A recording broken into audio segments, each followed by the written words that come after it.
warahmatullahi wabarakatuh. Kami dari kelompok 4 yang beranggotakan Fatimah Nur Aini, Sofia Nur Zaidah, dan Khadijah. Alhamdulillahirrabbilalamin. Wassalatu wassalamu ala asrofil anbiya'i wal mursalin wa ala alihi washabihi ajma'in. Alhamdulillah, dengan puji syukur Allah subhanahu wa ta'ala atas rahmat, hidayah, dan karunia-Nya. Alhamdulillah kita dari kelompok kami bisa menyelesaikan tugas metodologi Islam yang berjudul menguraikan kitab Fathul Mu'in. Kita bahas tentang biografi penulisnya. Syekh Zainuddin Al-Malibari, nama lengkap beliau adalah Syekh Zainuddin bin Abdul Aziz bin Zainuddin bin Ali Al-Malibari Al-Fani Asy-Syafi'i. Nama lain beliau adalah Mahdum Tanggal Zainuddin Al-Sani. Tak banyak riwayat yang menjelaskan ketokohan dari Syekh Zainuddin Al-Malibari, ulama yang lahir di Malabar, India Selatan. Jika ada, itu hanya sebatas mengungkapkan keterangannya dalam berbagai karya yang ditulisnya. Selain kitab Irsyadul Ibad ila Sabili Ar-Rasyad, karya lainnya adalah Fath al-Mu'in. Tak diketahui secara persis kapan Syekh Zainuddin Al-Malibari lahir. Bahkan kepastian wafatnya pun muncul berbagai pendapat. Ia diperkirakan wafat sekitar tahun 972 Hijriah. Penyusunan kitab Fathul Mu'in ini lahir dan besar di lingkungan keluarga ulama. Ayahnya, Syekh Abdul Aziz, adalah seorang ulama kenamaan yang juga memiliki karya yang dikenal di dunia Islam. Karyanya adalah kitab Irsyadul Alba dan Maslakul Azkiyah. Keduanya syarah dari kitab Hidayatul Azkiyah yang ditulis oleh ayahandanya sendiri, Syekh Zainuddin bin Ali, yang dikenal dengan julukan Zainuddin Al-Awal. Syekh Zainuddin bin Ali atau Zainuddin Al-Awal sendiri adalah ulama besar yang karyanya menjadi rujukan umat Islam di seluruh dunia.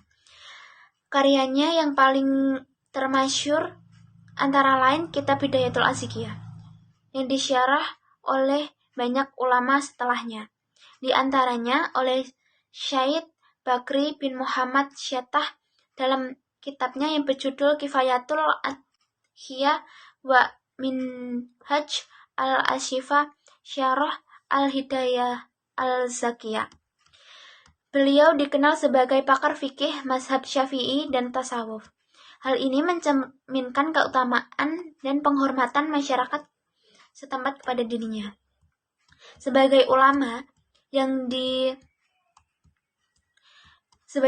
memiliki keluhuran ilmu, Syekh Zainuddin Al-Malibari menyajikan pemahaman dan pemikirannya tentang agama ke dalam berbagai kitab, mulai dari bidang akidah, fikih, tasawuf, sejarah, hingga sastra. Karya-karya beliau adalah 1.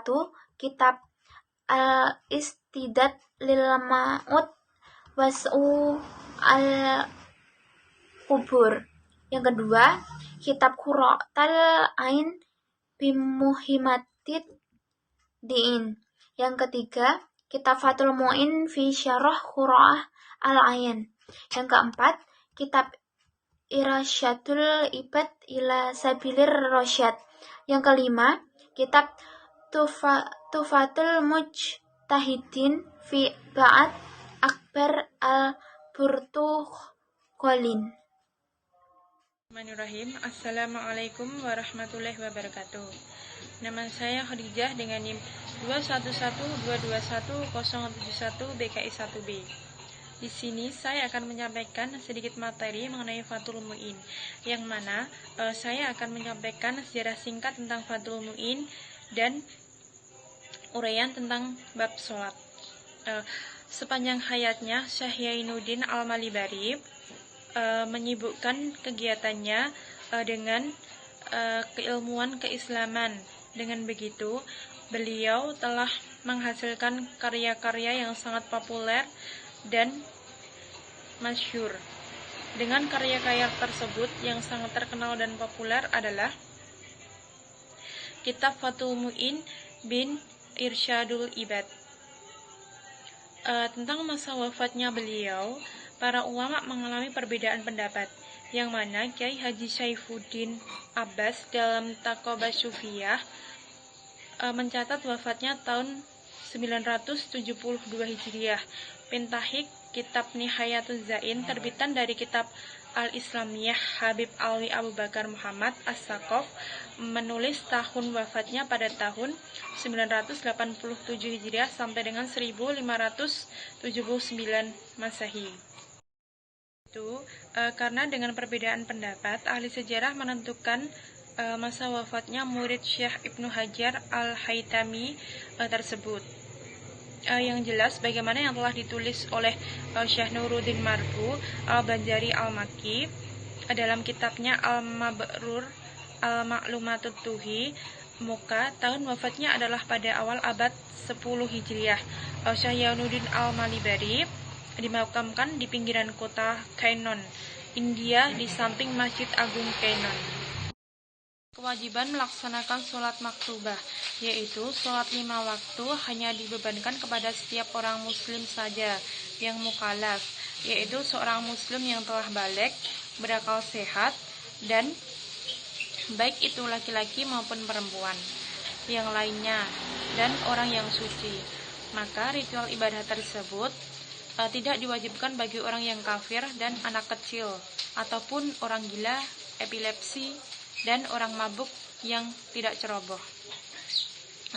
Karena tidak ada tanggung jawab bagi mereka, dan juga wajib seorang wanita haid dan nifas, sebab tidak sah sholat dari mereka berdua. Tidak ada kewajiban untuk menggantinya sholat yang ditinggalkan atas mereka berdua. Namun, sholat hukumnya wajib bagi orang yang murtad dan orang yang ceroboh dalam hilangnya akal sebab murtad. Yaitu tentang mengenai bab sholat. Sholat adalah syara' yang artinya atau merupakan ucapan dan perbuatan yang telah ditetapkan, yang dibuka dengan takbiratul ikram dan diakhiri dengan salam. Sholat dinamakan demikian karena mencakup sholat terhadap pengertian kata sholat secara bahasa yang berarti bermakna doa, dan secara istilah atau sholat yang difardukan secara individual yang berjumlah 5 waktu. Siap hari dan malam yang telah diketahui dari agama secara pada maka dihukumi kafir bagi orang yang menentangnya. Salat 5 waktu ini tidak terkumpul selain pada Nabi kita Muhammad SAW. Salat 5 waktu difardukan pada malam hari atau Isra setelah 10 tahun kenabian lebih dari 3 bulan. Tepatnya terjadi pada malam hari, pada malam 27 bulan Rajab. Salat subuh dari malam itu tidak diwajibkan sebab belum mengetahui tata caranya. Penjelasan tentang kitab Fathul Mu'in. Kitab ini termasuk kitab yang bermazhab Syafi'iyah yang secara lengkap menerangkan tentang syarat-syarat melaksanakan hukum Islam. Disajikan dan dikemas dalam 2 jilid dan terdiri dari 4 bagian, yaitu ibadah, muamalah, munakahat, dan jinayah. Kitab yang berusaha seoptimal mungkin untuk mengembangkan, menjabarkan, dan merinci dasar-dasar hukum Al-Quran dan Sunnah, seirama dengan semakin berkembangnya persoalan yang dihadapi, yang muncul dan terjadi di masyarakat. Fathul Mu'in sendiri merupakan kitab fikih klasik karya Syekh Zainuddin bin Abdul Aziz Al-Malibari. Al-Malibari sendiri merupakan nama daerah di India. Kitab ini merupakan kitab syarah dari kitab Qurratul Ain. Dari segi penulisannya, kitab Fathul Mu'in memiliki keunikan tersendiri daripada kitab-kitab fikih yang lainnya. Dari pembahasan awal saja, Syekh Zainuddin menuliskan tentang bab sholat terlebih dahulu. Hal ini sangat berbeda sekali dengan kitab kitab-kitab fikih pada umumnya, yang biasanya pada bab awal membahas tentang aturan bersuci atau bertoharoh. Selain itu, kitab Fathul Mu'in juga dikenal sebagai kitab yang cukup sulit dalam penempatan rujukan sebuah dhamir atau kata ganti. Pada pembahasan mengenai sholat misalnya, bila kita teliti pada kitab-kitab fikih yang lainnya, pada umumnya sholat memiliki bab atau fasal tertentu dan pembahasannya tidak kemana-mana. Kami di sini mengambil pembahasan terkait tentang bab sholat. Jika ada seorang muslim mukallaf yang suci dibunuh dengan cara memenggal kepalanya sebagai hukuman karena ketika dia mengeluarkan waktu sholat yang telah diwajibkan secara sengaja, yaitu waktu yang dapat digunakan untuk menjamak sholat fardu tersebut. Jika ia merasa malas dan disertai dengan keyakinan terhadap kewajibannya bahwa ia enggan untuk bertaubat apabila belum disuruh. Jika mengikuti pendapat yang menghukumi sunnah menyuruh orang yang meninggalkan sholat untuk melakukan taubat, maka tidak wajib mengganti rugi bagi orang yang membunuhnya sebelum ia taubat, namun hukumnya berdosa, dan dibunuh dengan status kafir apabila ia meninggalkan sholat sebab ia menentang kewajibannya, maka ia tidak boleh dimandikan dan disolati. Bersegeralah melaksanakan sholat bagi orang yang telah meninggalkannya, karena hukumnya adalah wajib. Jika sholat tersebut ditinggalkan dengan tanpa uzur, maka wajib baginya untuk mengqadha atau mengganti sholat tersebut sesegera mungkin. Seperti guru kita, Syekh Ibnu Hajar mengatakan, jelaslah bahwa baginya wajib menggunakan seluruh waktunya mengganti sholat yang ditinggalkan selain waktu yang ia butuhkan untuk digunakan dalam hal yang wajib. Dan haram baginya melakukan kesunahan. Sunnah bersegera mengqadha sholat yang ditinggalkan sebab uzur seperti tidur, orang yang tidak ceroboh, dan begitu pula lupa. Disunahkan untuk mentartibkan sholat yang telah ditinggalkan. Maka sholat subuh dikerjakan terlebih dahulu sebelum sholat zuhur, dan begitu seterusnya.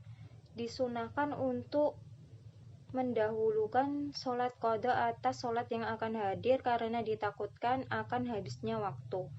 Menurut pendapat yang muktamad, jika sholatnya ditinggalkan dengan sebab uzur, walaupun orang tersebut takut kehilangan sholat berjamaah dari sholat yang akan hadir.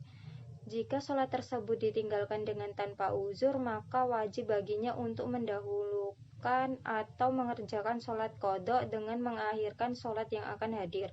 Sedangkan apabila ia takut kehilangan waktu yang akan hadir dengan adanya sebagian waktu yang hanya sedikit dan di luar waktunya, maka wajib baginya mengawali sholat yang akan hadir terlebih dahulu. Wajib mendahulukan sholat yang ditinggalkan tanpa ada uzur atas sholat yang ditinggalkan dengan uzur, walaupun menyebabkan kehilangan tartib. Sebab hukum tartib hanya sunnah, sedangkan yang bersegera hukumnya adalah wajib.